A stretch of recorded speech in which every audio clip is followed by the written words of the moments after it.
Hello friend, आपका अपना YouTube channel में बहुत बहुत स्वागत है। तो आज के वीडियो में आपको बताने वाले हैं कि रेशम कीट का पालन क्या कहलाता है। उसी प्रकार दोस्तों बागवानी का उत्पादन यानी पालन क्या कहलाता है, मधुमक्खी का पालन क्या कहलाता है, अंगूर का पालन क्या कहलाता है, मत्स्य पालन क्या कहलाता है, ठीक है। सारा कुछ, केचुआ पालन क्या कहलाता है, ठीक है, उसको क्या कहते हैं टेक्निकल में, ठीक है। तो चलिए बिना टाइम वेस्ट के वीडियो स्टार्ट करते हैं। यदि चैनल पर पहली बार आए हैं तो चैनल को सब्सक्राइब तथा बेल आइकन को घंटी को ऑल कर दीजिए ताकि इस तरह के वीडियो आपको हमेशा हमारे चैनल से मिलता रहे।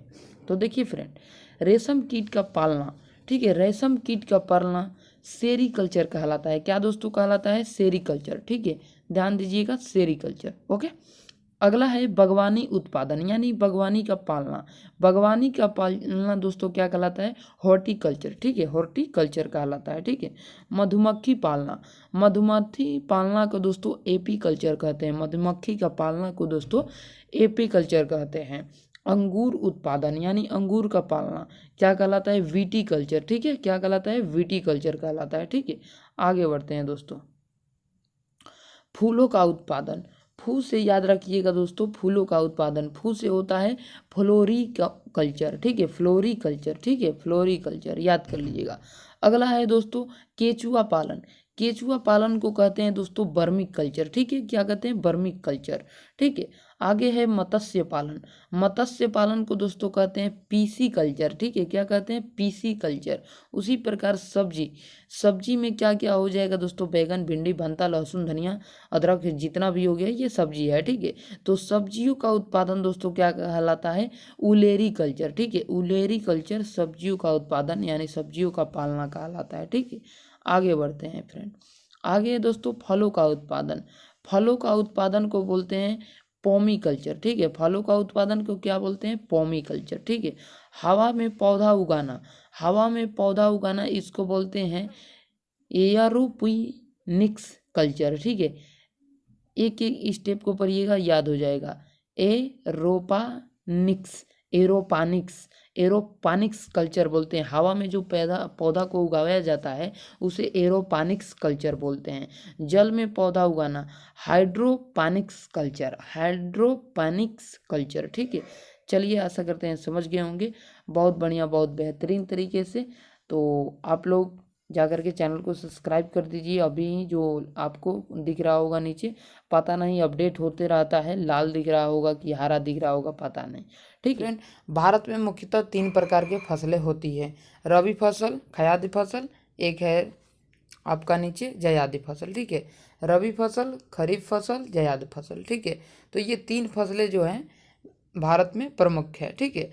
तो चलिए इन तीनों फसल में कौन कौन से अनाज आते हैं, ठीक है, और इसका कटाई और बुनाई कब होता है जान लेते हैं, ठीक है।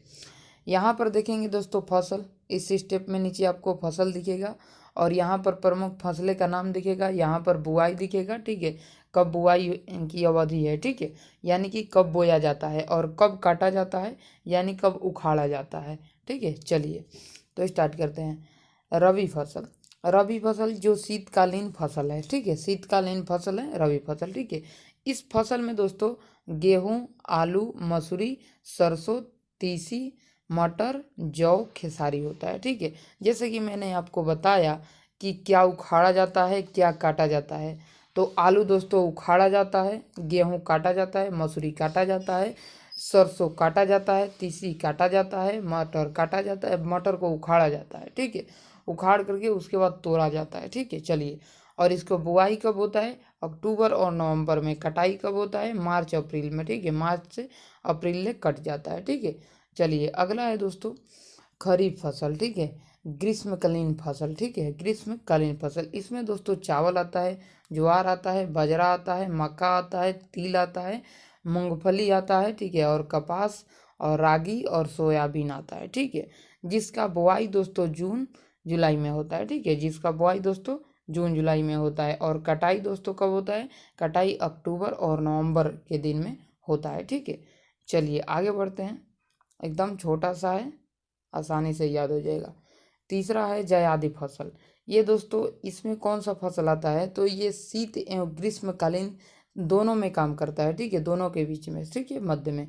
इसमें तरबूजा आता है, खरबूजा आता है, ककड़ी, खीरा, भिंडी आदि सब्जी आता है। ठीक है, जैसे कि इसी ले लीजिए, मार्च अप्रैल में बुआई हो रहा है, अभी वर्तमान में बुआई हो रहा है अभी भी।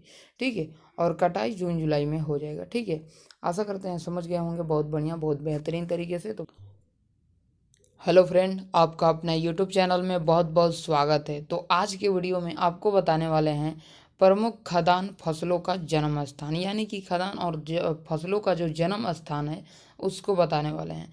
जैसे कि धान है, चावल है। ठीक है, धान से ही चावल बनता है। धान चावल इंडो चाइना। ठीक है, इंडो चाइना इसका जन्म स्थान है। ठीक है, मक्का का जन्म स्थान दोस्तों मध्य अमेरिका है। ठीक है, मध्य अमेरिका। और गेहूं का दोस्तों क्या है जन्म स्थान? मध्य प्रदेश यानी भारत। ठीक है, मध्य प्रदेश यानी भारत। ज्वार का दोस्तों जन्म स्थान, ज्वार का जन्म स्थान भारत है। ठीक है, और बाजरा का जन्म स्थान अफ्रीका। ठीक है, अफ्रीका है। और जौ का दोस्तों चीन है। ठीक है, चीन। फिर से एक बार रिपीट कर लेते हैं ताकि आपको याद हो जाए। ठीक है, एक बार रिपीट कर देते हैं। ठीक है, चलिए, ये 5 है जो कि प्रमुख है। ठीक है, जो स्पेशल एग्जाम में पूछ लिया जाता है। स्पेशल यानी कि जैसे कि एसआई हो गया। ठीक है, स्टेट पीसीएस हो गया। ठीक है, इसी को पीएससी बोलते हैं। ठीक है, पीएससी। ठीक है, इसको क्या बोलते हैं? इसको आगे और पीछे कर दीजिएगा, हो जाएगा। ठीक है, जैसे कि पीसीएस। ठीक है, पीसीएस, पीएससी, इसके आगे बी लगा दीजिएगा तो हो जाएगा बीपीएससी। ठीक है, इसके आगे लगा दीजिएगा दोस्तों यूपी। ठीक है, यूपी, तो यूपी पीएससी। ठीक है, हो जाएगा। ठीक है, चलिए, आशा करते हैं समझ गए होंगे। चलिए एक बार और रिपीट करवा देते हैं। ठीक है, चावल का दोस्तों जन्म स्थान इंडो चाइना है, और मक्का का जन्म स्थान मध्य अमेरिका है। गेहूं का दोस्तों जन्म स्थान मध्य प्रदेश है। ज्वार का जन्म स्थान भारत है। और बाजरा का जन्म स्थान अफ्रीका है। और जौ का दोस्तों चाइना है। आशा करते हैं समझ गए होंगे बहुत बढ़िया, बहुत बेहतरीन तरीके से। तो उत्पादक राज्य। ठीक है, यानी कि दोस्तों कौन सा राज्य ज़्यादा उत्पादन करता है? ठीक है, शीर्ष पर यानी कि सबसे ऊपर है। ठीक है, केसर। तो केसर उत्पादन में सबसे ऊपर जो लेवल पर है वो कश्मीर है। ठीक है, केसर उत्पादन में प्रथम है। ठीक है, चलिए, काली मिर्च। काली मिर्च को उत्पादन में सबसे आगे दोस्तों केरल है, उसके बाद कर्नाटक है, उसके बाद तमिलनाडु है। ठीक है, चलिए आगे बढ़ते हैं दोस्तों। छोटी इलायची। ठीक है, छोटी इलायची उत्पादन में दोस्तों केरल, कर्नाटक, तमिलनाडु है। यानी इन दोनों को याद कर लीजिएगा। ठीक है, काली मिर्च और छोटी इलायची। ठीक है, इन दोनों के लिए केरल, कर्नाटक, तमिलनाडु है। ठीक है, चलिए आगे। अदरक। ठीक है, अदरक उत्पादन में दोस्तों मेघालय, अरुणाचल प्रदेश, सिक्किम है। ठीक है, मेघालय, अरुणाचल प्रदेश, सिक्किम है। ठीक है, और जीरा उत्पादन में दोस्तों राजस्थान, केरल है। ठीक है, राजस्थान, केरल। और लौंग में दोस्तों, लौंग कैसा होता है देखिए, लौंग एक तीरे के समान होता है। ठीक है, बस अंतर इतना ही होता है कि उसके ऊपर हल्का ऐसा बना होता है गोला। ठीक है, और इधर इधर से थोड़ा थोड़ा निकला होता है। ठीक है, चलिए, लौंग के बाद मिर्च। ठीक है, मिर्च दोस्तों आंध्र प्रदेश, कर्नाटक, पश्चिम बंगाल। आंध्र प्रदेश यानी शीर्ष पर दोस्तों कौन है? तो आंध्र प्रदेश। उसके बाद कौन आता है? कर्नाटक। उसके बाद पश्चिम बंगाल। ठीक है, चलिए, हल्दी का उत्पादन राज्य कौन सा है दोस्तों? तो वो शीर्ष पर आता है आंध्र प्रदेश, तमिलनाडु, उसके बाद लास्ट में कर्नाटक। ठीक है, आशा करते हैं आप लोग समझ गए होंगे बहुत बढ़िया, बहुत बेहतरीन तरीके से। चलिए एक बार रिपीट करवा देते हैं और। ठीक है, प्रमुख फसलें एवं शीर्ष उत्पादक राज्य। ठीक है, तो केसर उत्पादन में दोस्तों सबसे प्रथम कश्मीर आता है। काली मिर्च उत्पादन में केरल, कर्नाटक, तमिलनाडु आता है। छोटी मिर्च उत्पादन में केरल, कर्नाटक, तमिलनाडु आता है। ठीक है, आगे दोस्तों अदरक उत्पादन में, यानी कि अदरक का शीर्ष पर कौन है? अदरक उत्पादन में शीर्ष पर। ठीक है, तो मेघालय, अरुणाचल प्रदेश, सिक्किम है। जीरा उत्पादन में राजस्थान, केरल है। लौंग उत्पादन में तमिलनाडु, केरल है। मिर्च उत्पादन में आंध्र प्रदेश, कर्नाटक, पश्चिम बंगाल है।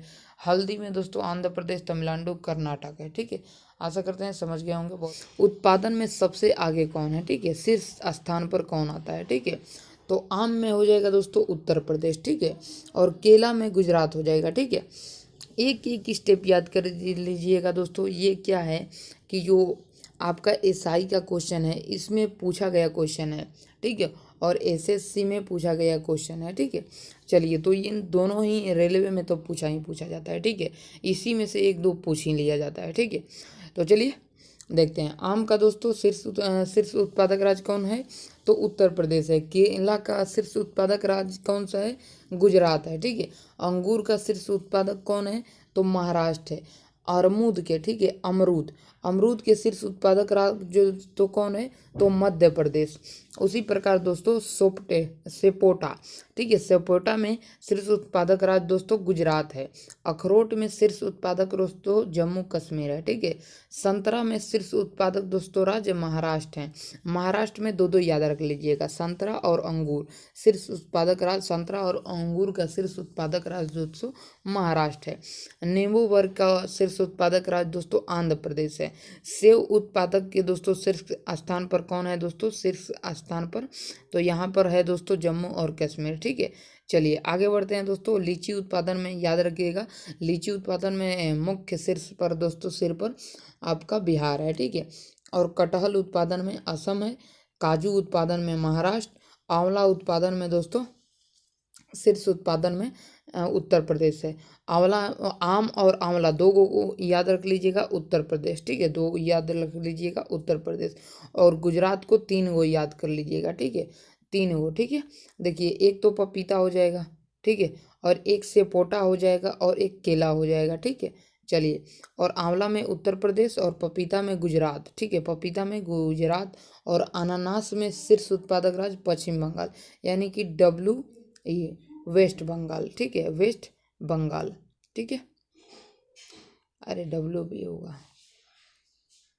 चलिए, नारियल उत्पादन में शीर्ष उत्पादक राज्य तमिलनाडु है। ठीक है, तमिलनाडु है। ठीक है, आशा करते हैं समझ गए होंगे। एक बार फिर से रिपीट मरवा देते हैं। ठीक है, एक बार फिर से रिपीट कर लीजिए। ठीक है, चलिए, प्रमुख फल एवं शीर्ष उत्पादक राज्य, प्रमुख फल एवं शीर्ष उत्पादक राज्य।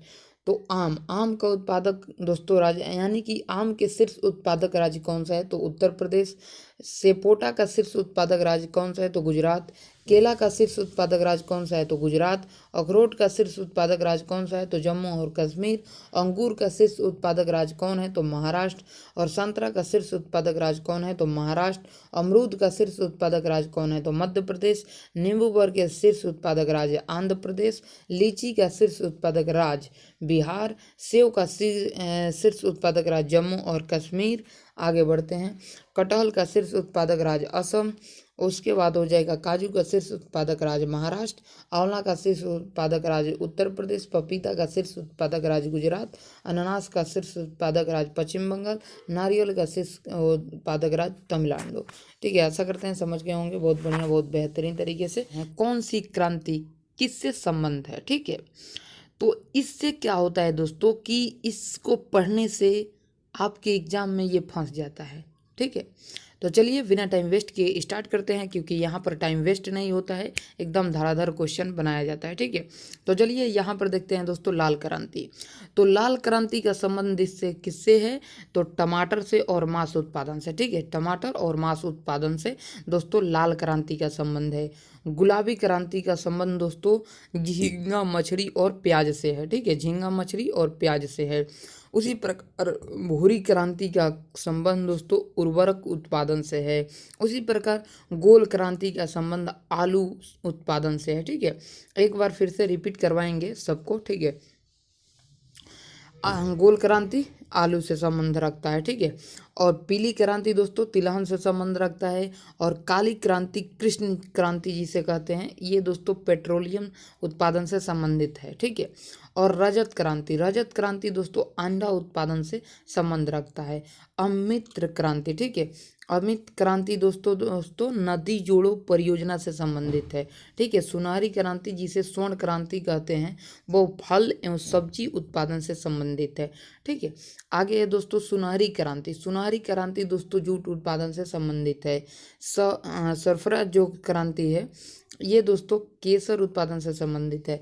ये दोस्तों ऑल एग्जाम के लिए है, एसएससी, स्टेट एसआई और रेलवे पीसीएस के लिए है, ठीक है, जिसे पीएससी भी बोलते हैं, ठीक है। महज 1 मिनट में, 2 मिनट होने वाला है, 2 मिनट के अंदर आपको इतना कुछ बता दिए, ठीक है, इतना कुछ, ठीक है। फिर से एक बार रिपीट करवा देते हैं, आपका 3 मिनट जाएगा, 3 मिनट में कितना क्वेश्चन है गिन लीजिएगा, ठीक है। चलिए, लाल क्रांति। लाल क्रांति का संबंध दोस्तों टमाटर और मांस उत्पादन से है। गुलाबी क्रांति का संबंध दोस्तों झींगा मछली और प्याज से है, ठीक है। भूरी क्रांति का संबंध दोस्तों उर्वरक उत्पादन से है, ठीक है। गोल क्रांति का संबंध दोस्तों आलू से है। पीली क्रांति का संबंध दोस्तों तिलहन से है।